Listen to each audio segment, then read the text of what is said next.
नाशिक जिल्ह्यातील निफाड कुंदेवाडी येथे कारचा भीषण अपघात. नाशिक जिल्ह्यातील निफाड कुंदेवाडी येथे कारचा भीषण अपघात झाले आहे. सुझुकी MH15 JS 0069 या कारचा भीषण अपघात झाले आहे.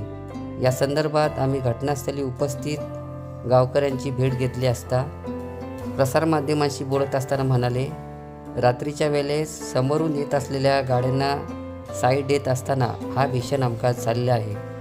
मात्र ड्रायव्हर यामध्ये बचावलेला आहे व त्याच्यासोबत असणारे यांच्यावर पुढील उपचाराकरता रुग्णालयामध्ये दाखल करण्यात आलेले आहे. पत्रकार सुदेश तांबे, विद्या न्यूज, दापोली.